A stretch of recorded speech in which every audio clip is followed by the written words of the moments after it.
Man is sometimes extraordinarily passionately in love with suffering. Dostoevsky, let me ask you something. If the world keeps moving forward, more technology, more convenience, more progress, why do people still feel empty? Why does life feel less human the more we improve it? Dostoevsky saw this coming, and what he said about progress isn't just uncomfortable. It's terrifying. Think about this for a second. We live in a time when you can order food with one tap, stream every movie ever made, talk to anyone on the planet instantly.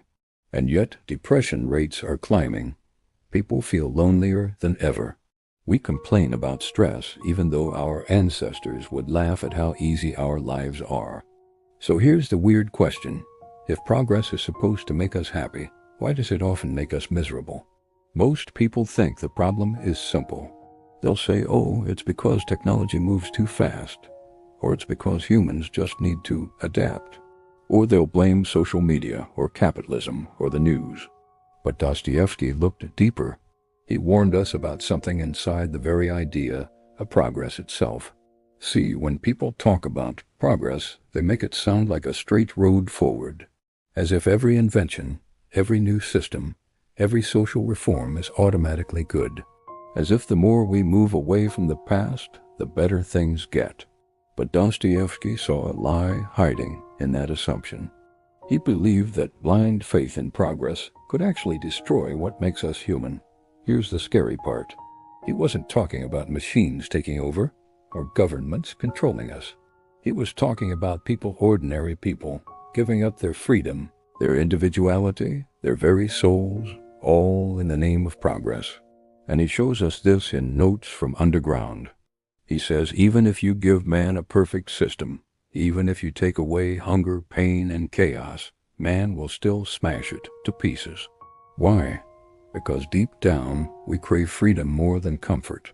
And progress, when it tries to give us comfort without freedom, becomes a trap. Here's one of Dostoevsky's most haunting lines. What man wants is simply independent choice, whatever that independence may cost, and wherever it may lead. Let that sink in. We don't just want comfort. We don't just want safety. We want the ability to choose even if that choice ruins us. Think about how this shows up today. Why do people sabotage good relationships? Why do employees walk away from stable jobs? Why do so many reject the perfect life society offers? The nice house, the stable paycheck, the planned out future? Because something inside us revolts against being managed, against being reduced to a machine that only eats, works, and sleeps. And here's the twist. The very progress that promises to free us, the apps, the algorithms, the systems, often ends up boxing us in even tighter.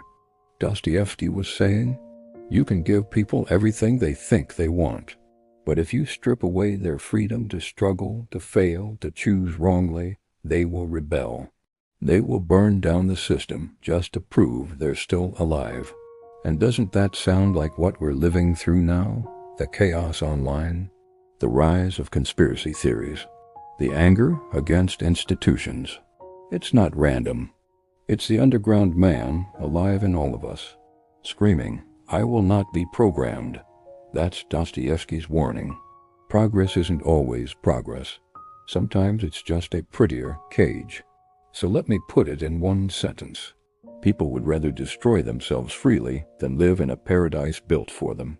Man only likes to count his troubles. He doesn't calculate his happiness. Dostoevsky. Strange, right? We say we want happiness, but what we actually cling to are our struggles. Dostoevsky noticed that when people are given comfort, they almost immediately start to look for what's missing. It's like the mind can't stand being satisfied. Let me give you an example. Think about how we use social media. It's designed to give us pleasure, likes, hearts, comments, little jolts of dopamine. And for about 5 seconds it works. But what happens next? We scroll more. We start comparing ourselves. We notice what we don't have. Instead of gratitude, we leave the app with more anxiety than when we opened it. That's Dostoevsky's point. Happiness alone doesn't keep us alive. Struggle does. Tension does.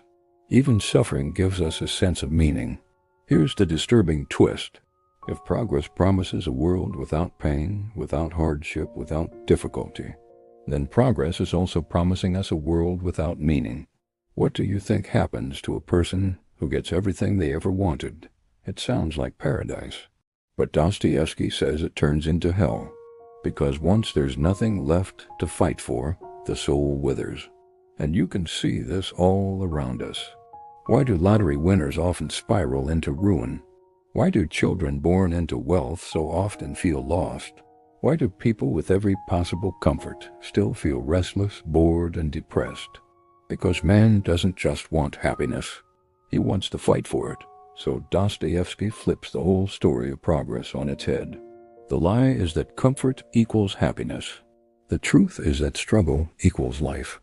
If everything on earth were sensible, nothing would happen. Dostoevsky at first, this line almost sounds like nonsense. But here's what Dostoevsky meant. We keep trying to make life rational. We build systems, rules, technologies to eliminate chaos. But if life were only sensible, if everything were perfectly logical, nothing truly human would ever happen. Think about art. It's not rational to spend weeks painting a canvas that won't feed you. It's not sensible to fall in love with someone who might break your heart. It's not efficient to write poetry, or start revolutions, or sacrifice for something invisible. And yet those are the things that make life worth living. Here's a question for you. Would you really want to live in a world where nothing surprising, irrational, or painful ever happened? You might be wondering, wait, aren't we supposed to want progress? Aren't things like order, safety, and predictability good? Yes. But Dostoevsky's warning is that when progress tries to erase the messy, irrational side of life, it erases the very core of what makes us human. Let's ground this in a real example. Look at modern work culture. Companies talk about efficiency, productivity, optimization. On paper, it makes sense. Humans are treated like machines. Input, output, results. But here's the backlash. Burnout, disengagement, quiet quitting, because people aren't machines. They need chaos, creativity, irrationality. They need freedom to make mistakes, to dream, to play. Dostoevsky's insight hits hard. If you flatten life into nothing but sense, logic, and order, you also flatten out passion, rebellion, joy, and love. The lie of progress isn't just that it makes us comfortable. It's that it tricks us into trading away the unpredictable beauty of being human. So here's where we are. First, we saw that people would rather choose badly than be forced into a perfect paradise. Secondly, we learned that humans cling to struggle more than comfort, because meaning is born from pain. Lastly, Dostoevsky reminds us that life's messiness, its irrational chaos, isn't a flaw, it's the point. Progress tries to smooth out the cracks. Dostoevsky says the cracks are where the light gets in. Man grows used to everything. The scoundrel, Dostoevsky. This is the cost of ignoring Dostoevsky's warning. We get used to living smaller than we were meant to. We accept systems that treat us like machines. We swallow the lie that comfort is enough until our lives shrink into quiet despair. Look around. So many people aren't destroyed by some great tragedy. They're destroyed by numbness, by routines that kill the soul slowly, by progress that promises freedom but delivers cages. And here's the part that hurts. Most people won't even notice it happening. They'll just call it life. So what do we do with this? First, people crave choice more than comfort. Don't give up your freedom to think, to choose, even if it's messy. Second, we need struggle to stay alive. Stop chasing a life without difficulty. Start asking, what fight is worth my pain? Third, life's chaos is not a bug. It's the feature. Don't let progress flatten you into something predictable. If you want something practical, today try this. Choose one small discomfort instead of running from it. It could be speaking up when you usually stay silent. It could be shutting down the screen and sitting alone with your thoughts. It could be walking the harder path just to remind yourself you're free. Dostoevsky once wrote, "Taking a new step, uttering a new word is what people fear most.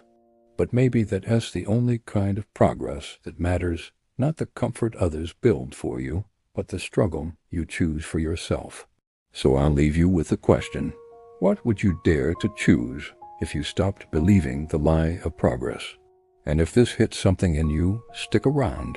Make sure to like this video, drop your thoughts in the comments, and subscribe with notifications on so you don't miss what's next.